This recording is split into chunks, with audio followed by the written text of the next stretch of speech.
সোনালী life ইন্স্যুরেন্সকে দখলের ষড়যন্ত্র চলছে বলে অভিযোগ করেছেন ওই কোম্পানির কর্মকর্তা-কর্মচারীরা। বুধবার রাজধানীর মালিবাগে সোনালী লাইফ ইন্স্যুরেন্স ভবনে অনুষ্ঠিত সংবাদ সম্মেলনে এই কথা বলেন তারা।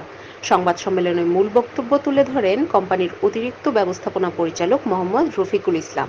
তিনি জানান, ইন্স্যুরেন্স বিষয়ে কোনো ধারণা না থাকায় বর্তমান প্রশাসক এস.এম. ফেরদৌসের নেতৃত্বে দেশের একমাত্র লাভজনক বীমা কোম্পানি এখন উল্টো পথে হাঁটছে।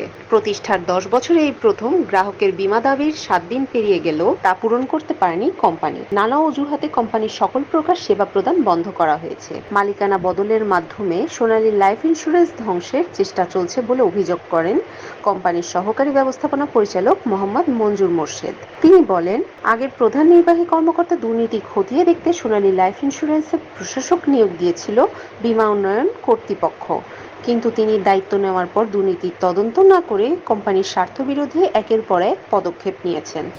উনি বলছেন ঢাকাতে যদি কেউ বিজনেস করে তাকে ঢাকাতেই থাকতে হবে, ইন্স্যুরেন্সের ওই লোক যদি ঠাকুরগাঁর হন তাকে ঠাকুরগাঁ চলে যেতে হবে, like a cantonment. But insurance কি তাই? ফান্ডামেন্টাল অফ ইন্স্যুরেন্স হচ্ছে একজন ইউনিট ম্যানেজার থেকে শুরু করে ব্রাঞ্চ ম্যানেজার, একজন ফাইন্যান্সিয়াল অ্যাসোসিয়েটকে কিন্তু তিনি রিক্রুট করেন গভর্নমেন্ট অথরিটির পক্ষ থেকে, লাইক আইডিআর এর অনুমোদন করে। ইন্স্যুরেন্স লাইফ ইন্স্যুরেন্স কোম্পানিতে কোনো ব্যক্তি কোম্পানি এইচআর দ্বারা রিক্রুটেড হয় না, হয় হচ্ছে সংগঠন ভিত্তিক।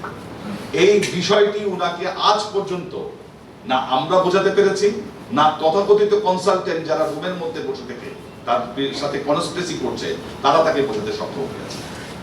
তিনি ব্যবসায়িক ওই বিষয়টি যেমন নজর নিতেও রাজি না, তেমনি সেই বিষয় থেকে যথাযথ উদ্যোগ নিতেও রাজি না।